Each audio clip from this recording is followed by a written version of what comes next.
Nagarjuna Sagar dam రక్షణ బాధ్యతను బెటాలియన్కు పరిమితం చేస్తూ కేంద్ర నిర్ణయం తీసుకోవడం తీవ్ర చర్చనీయాంశమైంది. ఇప్పటివరకు తెలంగాణ వైపు సిఆర్పీఎఫ్ ములుగు బెటాలియన్, ఏపీ వైపు విశాఖ బెటాలియన్ బలగాలు కాపలా కాస్తున్నాయి. కానీ కేంద్రం ఖర్చు తగ్గించుకునేలా ములుగు బెటాలియన్ను ఉపసంహరించింది. సాగర్ డ్యాం రక్షణ బాధ్యతను పూర్తిగా విశాఖ బెటాలియన్కు అప్పగించడంపై విమర్శలు వస్తున్నాయి. నీళ్ల దోపిడీకి కేంద్రంతో కలిసి ఏపీ కుట్ర చేస్తోందని ఆరోపణలు వినిపిస్తున్నాయి.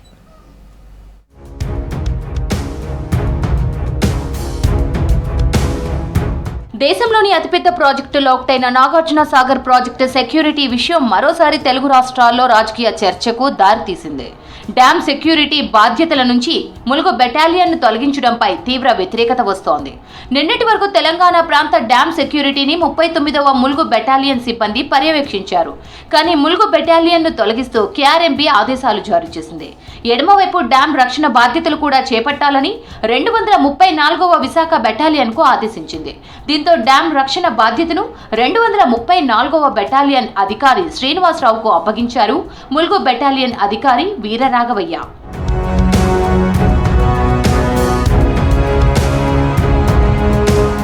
డ్యాం సెక్యూరిటీ బాధ్యతల నుంచి ములుగు బెటాలియన్ను తొలగించడంపై అనుమానం వ్యక్తం చేస్తున్నారు బీఆర్ఎస్ నాయకులు. తెలంగాణ సిఆర్పీఎఫ్ బలగాలను వెనక్కి పంపించడంపై డ్యాం దగ్గర నిరసన తెలిపారు నేతలు. ముందు ఏపీకి చెందిన విశాఖ బెటాలియన్ను వెనక్కి వెళ్లాలని చెప్పిన కేఆర్ఎంబీ గంటలోనే నిర్ణయం మార్చుకుందన్నారు. ఇదంతా నీళ్ల దోపిడీకి ఏపీ ప్రభుత్వం కేంద్రంతో కలిసి చేసిన కుట్రేనని ఆరోపించారు నేతలు. వైజాగ్ నుంచి వచ్చిన సిఆర్పీఎఫ్ బలగాలు డ్యామ్ని పూర్తిగా వాళ్ళ ఆధీనాలు తీసుకొని భద్రత నిర్వహిస్తున్నారు. గత 10-11 సంవత్సరాలు తెలంగాణ రాష్ట్రం వచ్చిన కాడ నుంచి తెలంగాణ ఎస్పీఎఫ్ వాళ్ళే ఇక్కడ మెయింటైన్ చేస్తున్నారు. కానీ నిన్న నుంచి మన ములుగు సంబంధించిన సిఆర్పీఎఫ్ బలగాలు వెనక్కి పంపించారు, అటు ఆంధ్ర బలగాలు వెనక్కి పంపించారు. అందరూ కూడా ఎస్పీఎఫ్ వాళ్ళ ఆధీనంలోకి వస్తుంది అనుకున్నారు.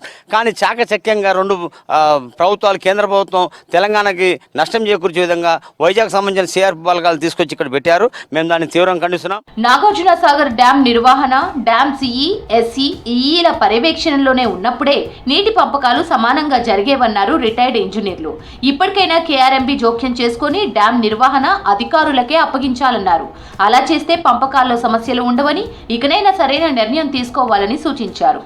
ఇంతకుముందు గతంలో ఉన్నప్పుడు ఒక ఎగ్జిక్యూటివ్ ఇంజనీర్ చేతిలో డ్యామ్ ఉండేది, లేదు సూపరింటెండెంట్ ఇంజనీర్, చీఫ్ ఇంజనీర్, వాళ్ళ పరిధిలో డ్యాములు జరిగాయండి. బాగా నడిచేది పని. ఏది ఏమన్నా కానీ ఒక సూపరింటెండెంట్ ఇంజనీర్ కానీ చీఫ్ ఇంజనీర్ కంట్రోల్లో డ్యామ్ ఉండి అన్ని లావాదేవీలు చూసుకుంటూ పోతుంటే బాగుంటుందండి. కానీ దీన్ని ఏం లేకుండా ఒకేసారిగా తీసుకెళ్ళేసి కేంద్ర ప్రభుత్వం చేతిలో పెట్టి బార్డర్లు ఇక్కడి వర్కర్స్ అటు పోకూడదు, ఇటు రాకూడదు. ఇప్పుడు అక్కడున్న వర్కర్స్ సడన్గా రావాలంటే ఎట్లా వస్తారండి ఇక్కడికి రావడానికి? ఏదన్నా ఉంటే రాజకీయంగా ఈ డ్యామ్ కానీ ఏ డ్యామ్ను కూడా అట్లా చేయకూడదండి. ఏపీ వాళ్ళది ఆధిపత్యం అనేటటువంటిది కనపడుతున్నది. వాళ్ళే ఎక్కువ నీళ్ళు వాడుకుంటున్నారు. దీనివల్ల తెలంగాణ రైతులు నష్టపోతున్నారు. కనుక ఈ వివాదం అనేటటువంటిది పోవాలి. పోతేనే ప్రశాంతమైనటువంటి వాతావరణం వస్తుంది. ఈ బలగాలకి పూర్తి స్వేచ్ఛ అనేటటువంటిది ఇవ్వాలంటే ఇరు రాష్ట్రాల ముఖ్యమంత్రులు కూర్చొని కేంద్రం సహాయంతో కృష్ణా రివర్ బోర్డు ద్వారా జల వివాదాన్ని పరిష్కరిస్తే సమస్య అనేటటువంటిది పరిసమాప్తం అవుతుందని మా యొక్క అభిప్రాయం. నీటి పంపకాల్లో కేఆర్ఎంబీ నిష్పక్షపాతంగా వ్యవహరించాలంటున్నారు పబ్లిక్. కృష్ణా జలాల విషయంలో తెలంగాణకు అన్యాయం జరగకుండా చూడాలని డిమాండ్ చేశారు. శతాబ్దాల కిందట నిర్మించిన ఆలయాలు ఆదరణ లేక నామరూపాలు లేకుండా పోతున్నాయి. కాకతీయుల పేరు చెప్పగానే 1000 స్తంభాల గుడి, రామప్ప దేవాలయమే కళ్ళెదుట కదలాడతాయి. కాదు, ఇవి మాత్రమే కాదు. కాకతీయుల పాలనలో వాస్తు శిల్పకళతో ఎన్నో ఆలయాలు నిర్మితమయ్యాయి. అందులో కొన్ని వెల్దుర్తిలోని ఆలయాలు, ప్రాకారాలు అప్పుడు కలకలలాడిన ఈ నిర్మాణాలన్నీ ఇప్పుడు మరుగున పడుతున్నాయి. వాటికి పూర్వ వైభవం తీసుకురావాలంటున్నారు స్థానికులు.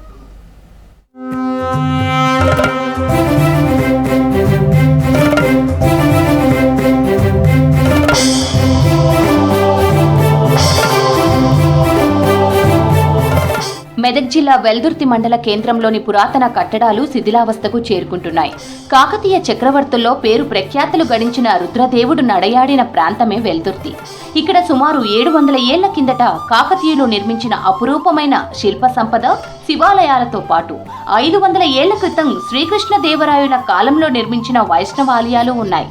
ఇక్కడి నుంచే రుద్రదేవుడు రాజ్యపాలన చేశారని చరిత్ర చెప్తోంది. రుద్రరాజు తన తండ్రి పోలరాజును చంపి సింహాసనాన్ని అధిష్ఠించారు. ఆ తర్వాత రాజ్యంలో దుర్ఘటనలు జరగడంతో యోగుల సూచనతో తండ్రి హత్యాపాతకం పోవడానికి రాజ్యంలో ఆలయాలు, కట్టడాలు నిర్మించారు. అలా వరంగల్లో 1000 స్తంభాల గుడిని నిర్మించిన సమయంలోనే వెల్దుర్తిలోనూ ఆలయాలు ప్రాకారాలు నిర్మించారని శిలాశాసనాల్లో ఉంది.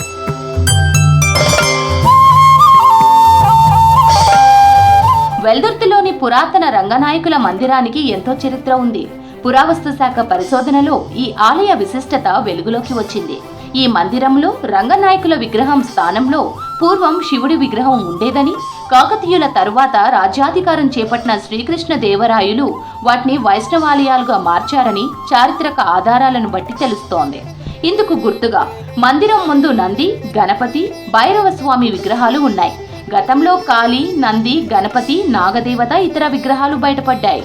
ఈ మందిర తోరణం ఉత్తర దిక్కున శివాలయం, విఠలేశ్వర ఆలయాలు ఉన్నాయి. అప్పట్లో కాకతీయులు గ్రామానికి నీరు సరఫరా చేసేందుకు మంచినీటి చెరువును తవ్వగా దానిని గుడికుంటగా పిలిచేవారని చరిత్రలో ఉంది. గుడికుంటను ప్రస్తుతం కుడి చెరువుగా పిలుస్తున్నారు.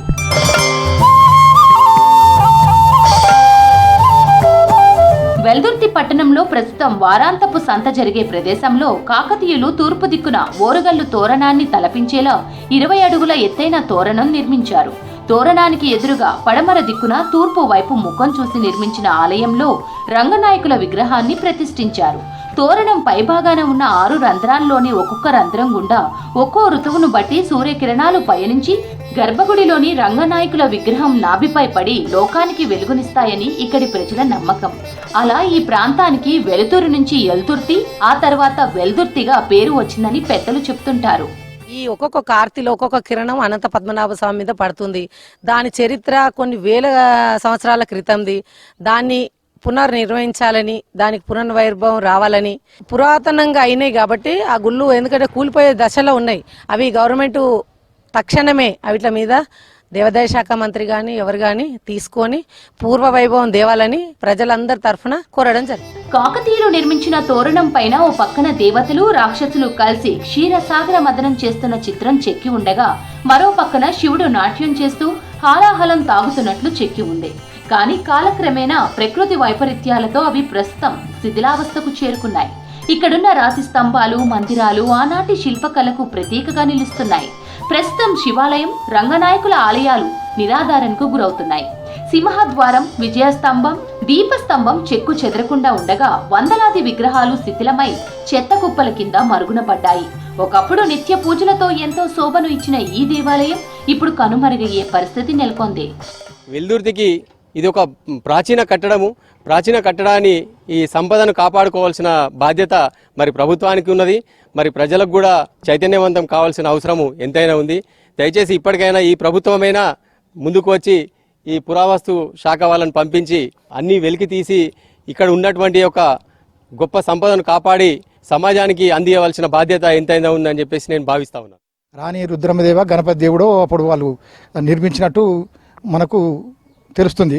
అయితే అది కూడా శిథిలావస్థ భూమిపాలు అయిపోయినాయి, శిథిలాలు అయిపోయినాయి, అది ఇట్లా అయిపోయింది. అయితే 2 స్తంభాలు ఉన్నాయి, ఒకదానికి గరుడ పక్షి, ఒకదానికేమో ఆంజనేయుడు ఉండే. ఒకటి పడిపోయింది, ఒకటి శిథిలావస్థలో ఉంది. ఇటువంటి కనుమరుగైనటువంటి భూస్థాపితమైనటువంటి ఎన్నో విగ్రహాలు కూడా తవ్వితే ఎన్నో వెళ్తాయి ఆనవాళ్ళుగా. కానీ ఏంటంటే పట్టించుకున్న పాపాన ఎవరు పోలేదు. అందుకోసమే దాని యొక్క ఆనవాళ్లను వెలికి తీసి దాన్ని పునరుద్ధరణ చేసి కాపాడాలని చెప్పి నేను ఈ ప్రభుత్వాన్ని కాపాడవలసిందిగా కోరుతున్నాను. పురాతన కట్టడాలను ప్రభుత్వం పరిరక్షించాలని డిమాండ్ చేస్తున్నారు స్థానికులు. ఆలయాలను పునరుద్ధరించి ఆధ్యాత్మిక ప్రాంతంగా అభివృద్ధి చేయాలని కోరుతున్నారు.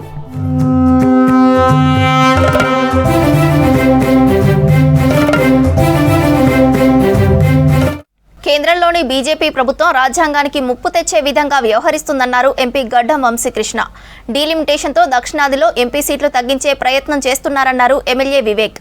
పెద్దపల్లి, మంచిర్యాల జిల్లాలో పర్యటించారు నేతలు. ప్రజా సమస్యల పరిష్కారం, నియోజకవర్గ అభివృద్ధే తమ లక్ష్యమని చెప్పారు.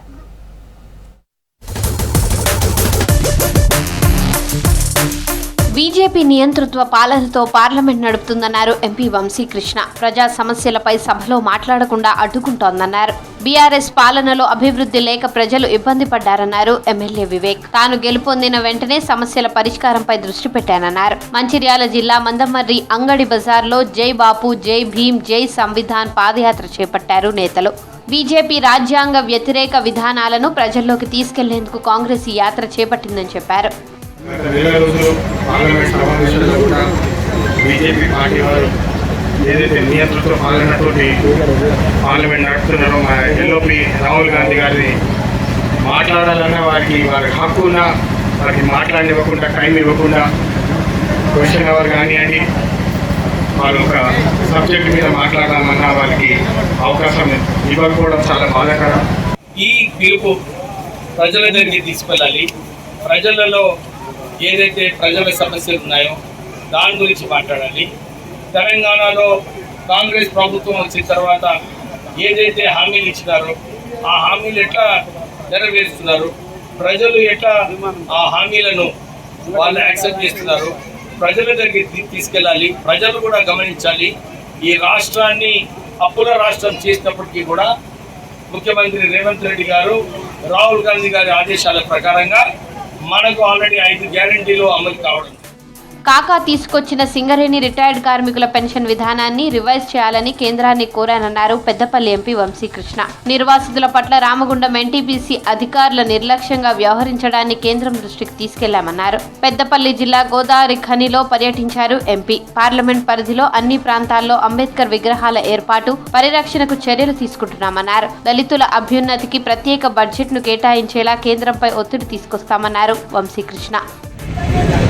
రాష్ట్రంలో వివేక్ గారు ఎట్లయితే దళితుల కోసము వారి వాటా వాళ్ళు కావాలి, ఫైనాన్షియల్ ఎక్స్పెండిచర్ ఏదైతే ఉందో దళితులకు వాళ్ళ పర్సంటేజ్ విధంగా ఏదైతే అలాట్మెంట్ చేసినారో అదేవిధంగా దేశ స్థాయిలో కూడా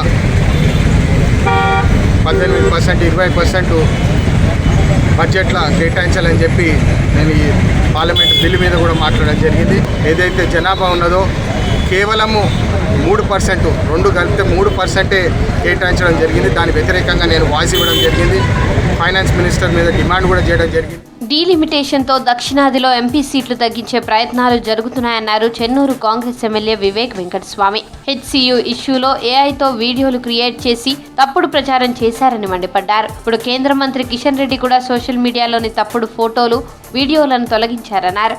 మంచిర్యాల జిల్లా మందమర్రి మండలం అమరావతిలో జై బాపు, జై భీమ్, జై సంవిధాన్ ర్యాలీలో పాల్గొన్నారు ఎమ్మెల్యే. క్యాతనపల్లి తాము పూర్తి చేస్తే బీఆర్ఎస్ వాళ్లు చేశామని చెప్పుకోవడం సిగ్గుచేటని విమర్శించారు. హైదరాబాద్ సెంట్రల్ యూనివర్సిటీలో కూడా ఏదైతే పిక్చర్లు ఉన్నాయో ఈ ఏఐ జనరేటర్ చేసి అన్ని తప్పుడు ప్రచారాలు సోషల్ మీడియాలో చేస్తున్నారు. అవునా కదా? కిషన్ రెడ్డియే దీన్ని డిలీట్ చేసిండు ఆయన అకౌంట్కి వెళ్ళి. ఎందుకంటే ఆయన యూనియన్ మినిస్టర్ కదా, ఆయన యూనియన్ మినిస్టరే ఫేక్ న్యూస్ పెడితే మంచిగా ఉండదని చెప్పి ఆయననే ఇది చేశారు. అంటే టీఆర్ఎస్ వాళ్ళు ఏదైతే పైసలు ఖర్చు పెడుతున్నారో సోషల్ మీడియాలో రాష్ట్ర ప్రభుత్వం వ్యతిరేకంగా చేయడానికి దుష్ప్రచారం చేస్తూ ఉన్నారు. బీజేపీ, బీఆర్ఎస్ ప్రజా వ్యతిరేక విధానాలపై ప్రతి ఒక్కరికి అవగాహన అవసరమన్నారు నేతలు. రాజ్యాంగాన్ని కాపాడుకునే బాధ్యత ప్రతి ఒక్కరిపై ఉందన్నారు. కేంద్ర ప్రభుత్వ నియంతృత్వాన్ని ఎండగట్టాలని పిలుపునిచ్చారు. ప్రతి ఒక్కరికి కారులో తిరగాలని ఆశ ఉంటుంది. కానీ కొత్త కారు కొనాలంటే రేటు చూసి వెనకడుగేస్తుంటారు. ఒకప్పుడు సంపన్నులకే పరిమితమైన కార్లు ఇప్పుడు మధ్యతరగతి వారికి కనీస అవసరంగా మారింది. దీంతో సెకండ్ హ్యాండ్ కార్లకు డిమాండ్ పెరిగింది. కరీంనగర్, జగిత్యాల జిల్లాలో యూజ్డ్ కార్ల అమ్మకాలు భారీగా పెరిగాయి.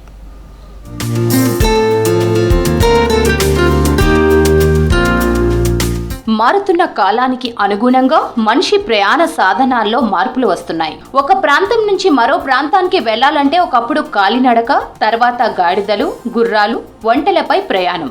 మరో దిశలో ఎడ్ల బండ్లు, సైకిళ్లు, రిక్షాలు, ఆ తర్వాత బైకులు, ఇప్పుడు కార్లు. అయితే కొత్త కార్లు కొనాలంటే ఎగువ మధ్యతరగతి కుటుంబాలకు ధరలో అందుబాటులో లేవు. దీంతో సెకండ్ హ్యాండ్ కార్లు కొనేందుకు ఇంట్రెస్ట్ చూపిస్తున్నారు పబ్లిక్. కరీంనగర్తో పాటు జగిత్యాలలో పాత కార్ల అమ్మకాలు పెరిగాయి. ఇందుకు తగ్గట్టుగా కార్ల షోరూమ్స్ కు అనుబంధంగా ట్రూ వాల్యూ కార్ల పేరుతో పాత కార్ల షోరూమ్స్ కూడా ఏర్పాటు చేస్తున్నారు.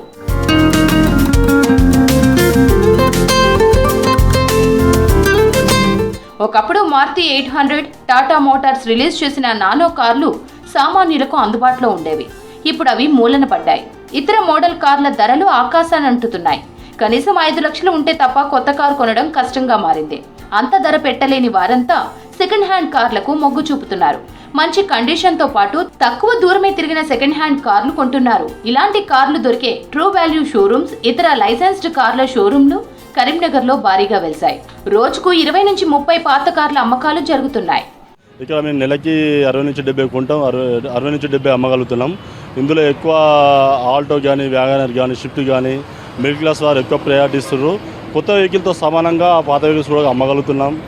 ప్రతి వెహికల్ ఎక్స్ప్లెయిన్ చేపిస్తున్నాము, లోన్ ఫెసిలిటీ ఇప్పిస్తున్నాము, డౌన్ పేమెంట్ లేకుండా డెలివరీ ఇస్తున్నాము, అవసరమైతే హోమ్ డెలివరీ ఇస్తున్నాము. వెహికల్ యొక్క ఫీచర్స్ చెప్పగలుగుతున్నాము. సెకండ్ హ్యాండ్ వెహికల్ తీసుకోవడానికి ఎందుకు ఇష్టపడతారంటే న్యూ వెహికల్కి సెకండ్ వెహికల్కి రేట్లో ఫరక్ ఉంటుంది, ప్లస్ అమ్మేటప్పుడు లాస్ తక్కువ అవుతారు కస్టమర్, అందుకే సెకండ్ హ్యాండ్ని ఇష్టపడతారు.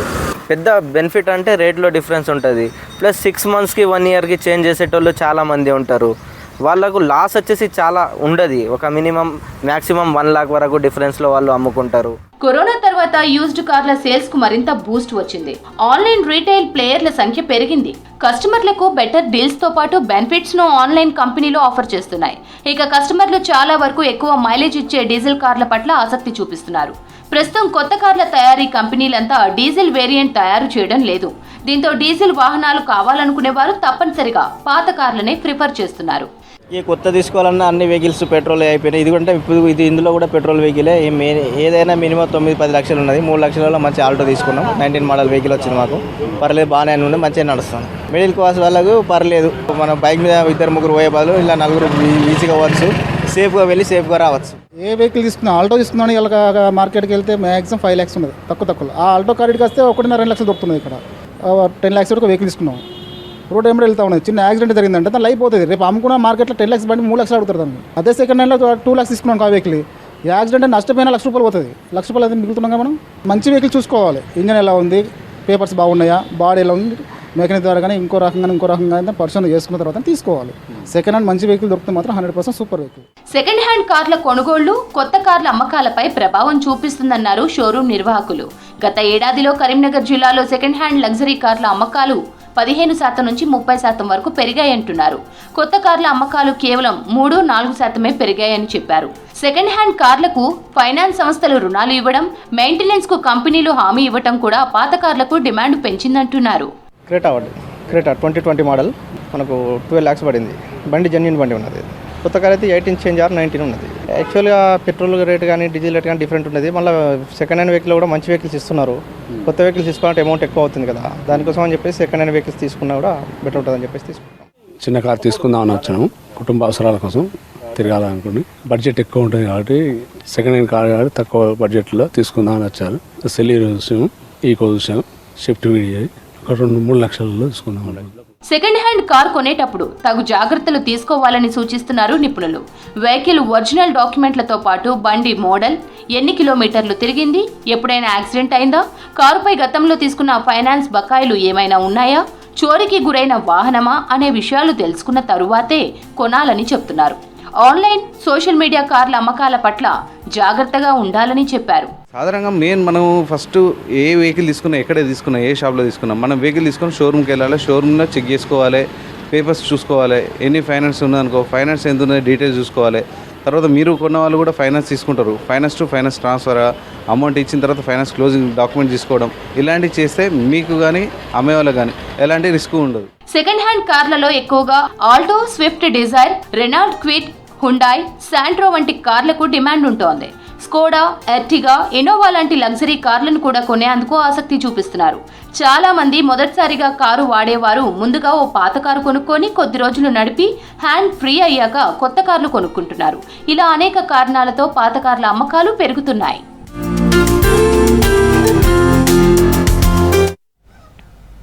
నిర్మల్ జిల్లా కడెం మండల రైతుల సమస్యలు పరిష్కరించాలని అధికారులను ఆదేశించారు జిల్లా కలెక్టర్ అభిలాష అభినవ్.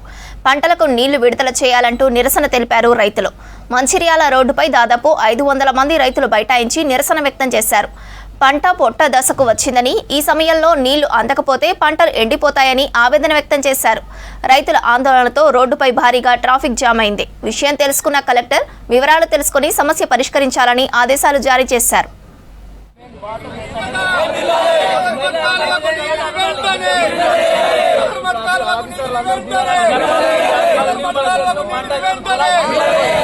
ఇంకా 2 సార్లు 3 సార్లు అయితే కానీ ఆ పంట లేదు. రైతుల ఐక్యత, రైతుల ఐక్యత, రైతుల ఐక్యత. ధాన్యం కొనుగోలు కేంద్రాల్లో ఎలాంటి ఇబ్బందులు లేకుండా అన్ని ఏర్పాట్లు చేశామన్నారు నకిరేకల్ ఎమ్మెల్యే వేముల వీరేశం. రైతులకు, మిల్లర్లకు తాలు సమస్య రాకుండా జిల్లాలో మొదటిసారిగా ఆటోమేటిక్ పాడి క్లీనింగ్ మిషన్స్ అందుబాటులో ఉంచామని చెప్పారు. నల్గొండ జిల్లా చిట్యాల మండలంలో కలెక్టర్తో కలిసి కొనుగోలును ప్రారంభించారు ఎమ్మెల్యే. ఆయకట్టు ప్రాంతాల్లో సాగునీటి సమస్య లేకుండా చేసి అధిక దిగుబడులు రాబట్టామని తెలిపారు కలెక్టర్ ఇలా త్రిపాఠి. మన నియోజకవర్గంలో ఉన్న అన్ని సెంటర్లు కూడా ఓపెన్ చేసి నిరంతరం MRO, MPDO, agriculture officers, civil officers, ప్రజాప్రతినిధులను పర్యవేక్షణ చేస్తూ రైతాంగానికి ఒక అప్పీల్ కూడా చేయడం జరుగుతూ ఉంది. మద్దతు ధరకు నాణ్యమైనటువంటి ధాన్యాన్ని తీసుకొచ్చేసి మద్దతు ధరకు ఉండండి. 2320 రూపాయలు ఏ గ్రేడ్ ధాన్యానికి ప్రభుత్వం చెల్లిస్తుంది. బి గ్రేడ్కి 2300 రూపాయలు చెల్లిస్తుంది. దళారీల బారిన పడి మోసపోకుండా రైతాంగం అంతా మార్కెట్కి మీ ధాన్యాన్ని తీసుకొచ్చేసి ప్రభుత్వ మద్దతు ధరను పొందాలని చెప్పేసి మేము విజ్ఞప్తి చేస్తాం. ఇక్కడ లాస్ట్ వనకాలంలో మేము ఆల్మోస్ట్ 240 మంది రైతులకి మేలు జరిగే కొనుగోలు చేయడం, ఆల్మోస్ట్ 14,000 క్వింటల్స్ చేయడం జరిగింది. ఆసారి కూడా దొడ్లు కొంచెం ఎక్కువ సంఖ్యలో ఉన్నప్పటికీ కూడా ఈసారి రైతులకి చాలా మటుకు సన్న బియ్యం పండాలి అనేది అవగాహన కోఆపరేటివ్ శాఖ, వ్యవసాయ శాఖ ద్వారా కల్పించడం జరిగింది. మనకి బ్రహ్మన్ వెల్మల ప్రాజెక్ట్ ద్వారా ఇంకా కొన్ని ఆయకట్లో ఉన్న ఏరియా ఈసారి మనం ఎక్కువ నీటి పారుదల ఇచ్చే కార్యక్రమం చేశాము. కాబట్టి రైతులు కూడా చాలా సంతోషపడుతున్నారు. ఇది మన రేషన్ కార్డు సంబంధించిన కూడా ఇది చాలా మేలు జరిగే కార్యక్రమం. యాదగిరిగుట్ట లక్ష్మీ నరసింహస్వామి ఆలయంలో రాష్ట్ర హస్తకళల అభివృద్ధి సంస్థ ఆధ్వర్యంలో ఏర్పాటు చేసిన గోల్కొండ హస్తకళల విక్రయశాలను ప్రారంభించారు దేవాదాయ శాఖ ప్రిన్సిపల్ సెక్రటరీ శైలజ రామయ్యర్. సంస్థ చైర్మన్ నాయుడు సత్యనారాయణ, ఆలయ ఈవో భాస్కర్ రావుతో కలిసి పూజలు చేసి విక్రయాలను ప్రారంభించారు. హస్తకళలను ప్రభుత్వం ప్రోత్సహిస్తుందని తెలిపారు శైలజ రామయ్యర్. లిమిటెడ్ తరఫున ఈరోజు ఈ షోరూమ్ ఏర్పాటు చేయడం జరిగింది. ఈ షోరూమ్ ప్రారంభించడానికి ముందు చాలా వ్యయ ప్రయాసాలతో, ఎంతో కష్ట నష్టాలతో మా ఎండి గారు కానీ ఇక్కడ ఉన్న స్టాఫ్ కానీ అందరూ కూడా అహర్నిశలు కృషి చేసి అతి తొందరలో అంటే సుమారు 45 రోజుల్లోనే ఈ షోరూమ్ని ఇక్కడ ఏర్పాటు చేయడం జరిగింది. ఈ షోరూమ్ ద్వారా కొంతమంది ఉపాధి, జీవనోపాధి కలవడం కోసం, తర్వాత అట్లానే హ్యాండిక్రాఫ్ట్స్ మ్యానుఫ్యాక్చరింగ్ యూనిట్స్ సంబంధించినటువంటి మన తెలంగాణనే కాకుండా ఇతర రాష్ట్రాల నుంచి కూడా పెద్ద మొత్తంలో ఇక్కడికి ఏర్పాటు చేయడం జరిగింది. ఇవన్నీ కూడా చేతి వృత్తి పనివారులు జీవించాలి అంటే అందరూ కూడా దీన్ని అభివృద్ధి పథంలో తీసుకుపోగలగాలి. ఇక్కడ మన రాష్ట్రంలో ఉన్నటువంటి హస్తకళలతో పాటు ఇతర రాష్ట్రాల నుంచి కూడా హస్తకళల్ని ఇక్కడ పెట్టి ప్రదర్శన చేసి తర్వాత వచ్చినటువంటి భక్తులందరికీ అందుబాటులో తీసుకురావడం అనేది జరుగుతుంది. మరియు అందరూ కూడా దేవస్థానానికి వచ్చి స్వామివారిని, లక్ష్మీనరసింహ స్వామివారిని దర్శించిన తర్వాత ఖచ్చితంగా షోరూమ్ కూడా వచ్చి కొనుగోలు చేయాలని మేము కోరుకుంటున్నాము. ఈ రకంగా మనము ఆ హస్తకళల్ని కూడా మనం ప్రోత్సహించి అంతరిక్ష పరిశోధన సంస్థ ఇస్రో ప్రతిష్టాత్మకంగా నిర్వహిస్తున్న యువికా 2025 కార్యక్రమానికి సిద్దిపేట జిల్లాకు 3 విద్యార్థులు ఎంపికయ్యారు. దుబాక మండలం లచ్చిపేట మోడల్ స్కూల్లో 9వ తరగతి చదువుతున్న హర్షవర్ధన్, కౌశిక్, సుశాంత్లు శ్రీహరికోటలో 15 రోజుల పాటు జరగనున్న అంతరిక్ష పరిజ్ఞానంపై అవగాహన సదస్సుకు హాజరు కానున్నారు. విద్యార్థులు ఇస్రో సదస్సుకు ఎంపికవటం పట్ల విద్యార్థుల తల్లిదండ్రులు, టీచర్లు హర్షం వ్యక్తం చేశారు. విద్యార్థులకు సత్కరించి అభినందనలు తెలిపారు. ఇస్రోలో కండక్ట్ చేయబడిన యువికా ప్రోగ్రామ్కి అప్లై చేశాము. నాకు స్పేస్ సైన్స్ పరంగా చాలా ఇంట్రెస్ట్ ఉంది. స్పేస్ సైన్స్లో మేము రీసెంట్గా రాష్ట్రపతి నిలయంలో జరిగిన సైన్స్ ఫేర్ ప్రోగ్రాంలో పార్టిసిపేట్ చేయడం జరిగింది. మాకు స్టేట్ లెవెల్లో 2nd ప్రైజ్ కూడా వచ్చింది. ఇలా దీంతోనే మేము యువికా ప్రోగ్రామ్కి అప్లై చేశాము. మేము దేశం మొత్తంలో 150,000 మంది అప్లై చేస్తే తెలంగాణ రాష్ట్రంలో 12 మందికి సెలెక్ట్ చేసుకోవడం జరిగింది. ఆ 12 మందిలో మేము ముగ్గురము మేము దీనికి మా టీచర్ సపోర్ట్ తీసుకున్నాము. మేము దీనికి అప్లై చేయడానికి వాళ్ళు కూడా కారణము. మా విద్యార్థులు యువికాలో సెలెక్ట్ అవ్వడం చాలా సంతోషంగా ఉంది. పిల్లలు రీసెంట్గానే రాష్ట్రపతి భవన్లో సెకండ్ ప్రైజ్తోని మా స్కూల్ పేరుని ఒక స్థాయికి తీసుకొచ్చారు. దాంతోపాటు ఇక్కడ యువికాలో సెలెక్ట్ అయ్యి ఇంకా మంచి పేరు తీసుకొస్తున్నారు. పిల్లలకి మంచి భవిష్యత్తు ఇవ్వాలనేది మా ఉపాధ్యాయులందరి ఉద్దేశము. దానికి మేము మా సహకారం పిల్లలకి మా సహాయశక్తిలా అందిస్తాము. మా స్కూల్లో 3 విద్యార్థులు యువత 2025కి సెలెక్ట్ కావడం జరిగింది. ఇది చాలా సంతోషకరమైన విషయం. 1,20,000 మంది ఆన్లైన్లో అప్లై చేసుకుంటే దాంట్లో మా విద్యార్థులు 3 సెలెక్ట్ కావడం అనేది చాలా గర్వించదగ్గ విషయం. దానికి తోడ్పడేటువంటి గైడ్ టీచరు. కామారెడ్డి జిల్లాలో కల్తీ కల్లు కలకలం రేపుతోంది. నిన్న బాన్సువాడ ఘటన సద్దు మనగక ముందే ఇవాళ మరో ఘటన వెలుగులోకి వచ్చింది. గాంధారి మండలం గౌరారం గ్రామంలో కల్తీ కల్లు సేవించి 30 మంది అస్వస్థతకు గురయ్యారు. అందులో 9 మంది పరిస్థితి విషమంగా ఉండటంతో వారిని కామారెడ్డి హాస్పిటల్కు తరలించారు. 2 రోజులుగా జరిగిన వరుస ఘటనల్లో సుమారు 110 మంది బాధితులు అస్వస్థతకు గురయ్యారు. ప్రస్తుతం వారంతా హాస్పిటల్ ఐసీయూలో చికిత్స పొందుతున్నారు. వెళ్ళిపోయినా పనికి పోయినాక తర్వాత ఏమైంది, 11 గంటలకు 11:30 అయిపోయింది. అన్న బెండ్ అవుతున్నాయి అని చెప్పిన 12 అవుతుంది. అన్న ఇంటికి పోతుంటే దించేస్తామరా అని దించేసినాం.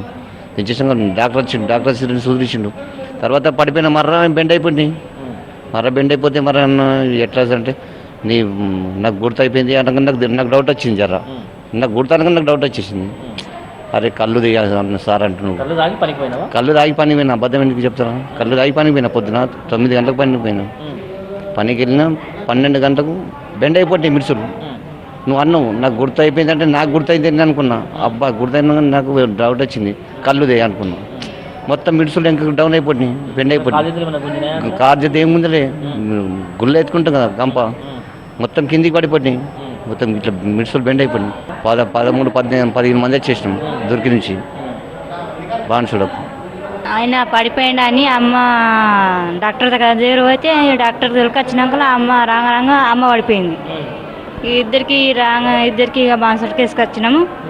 బాన్సుడికి వేసుకొస్తే ఆడ గుల్కొస్తులు పెట్టారు. ఆమెకు మాటలు రాకొచ్చా, ఇక ఆడ పట్టించుకోలేదు. ఇక రాసిచ్చింది కళ్ళుతోనే అని. 4 దొడ్డు అయింది ఆమెది. ఇక మాట వస్తలేదు. ఇద్దరికి ఆట తీసుకుపోరా అంటే ఇక తీసుకొచ్చి. ఇప్పుడు ఏమంటున్నారమ్మా డాక్టర్? ఇప్పుడు ఏమంటలేదు, ఇవి రాసిచ్చారు కదా. ఎట్లా ఉన్నాడు ఇప్పుడు? కొంచెం కోలుకున్నాడా? మీకు ఏమైనా తేడా కనిపిస్తుందా? తేడా కనిపిస్తున్నది అప్పటికిప్పటికి హుషారు. మాకేం కనవల్లే, మేము రోడ్డు పైన నడుచుకుంటూ రాగా అక్కడ పడిపోయినాం అంతే. అంతకుముందు మీరు కళ్ళు తాగిందా? తాగినాం. ఎక్కడ దొరికిందా? మా ఊరు. మీ ఊరు? ఏ ఊరు? మాది అంకోల్ గ్రామంలో తాగినాం. తాగి అక్కడికి నుంచి పెళ్ళికి వెళ్దామని నడుచుకుంటూ వెళ్తున్నాం. ఇక రాగానే సగం దూరంలో పడిపోవడం జరిగింది. ఇక మా వాళ్ళు వచ్చి తీసుకెళ్ళడం జరిగింది. చాలా మందికి అయిందట కదా? బాగా మందికి అయిందట. అంటే ఇంతకుముందు ఎప్పుడన్నా అయింది? అట్లా కాలేదు. మార్నింగ్ సీసా అయినా సార్, కళ్ళు సీసా. తర్వాత 2-3 గంటలకు పడకుండా లేచిన ఏమైతుందో అర్థం కాలేదు. మళ్ళీ ఒక సీసా అయినా సార్. తర్వాత మొత్తం ఇట్లా ఈత రాకుండా నీళ్ళలో దిగితే ఊపిరాడకుండా ఎట్లయితుందో అట్లా అస్తవస్తకు గురైనా సార్. మారబిడ్డ దగ్గరికి వెళ్తే అదే ఉంది, కళ్ళు ప్రాబ్లం ఉన్నట్టుంది. అప్పటికే ఒక 10-15 కేసులు వెళ్ళినాయి. నేను వాళ్ళతో పాటు ఇక్కడ రావడం జరిగింది. బాన్సుడి నుంచి ఇక్కడ షిఫ్ట్ చేస్తే సిఫార్సు చేస్తే ఇక్కడ రావడం జరిగింది నిజామాబాద్ హాస్పిటల్. కాగలి వాళ్ళేమో చక్కెర ఏమైనా వచ్చిందా కళ్ళు అయినప్పుడు? చక్కెర ఏం రాలే, అంకరం మిస్ పోయింది అంతే. వచ్చింది కొద్దిగా అంతే. పనికి పోయినట్టు పని పోలే, ఆ పొద్దు ఇంటికని ఉన్నా, ఆ పొద్దు వచ్చింది కొద్దిగా.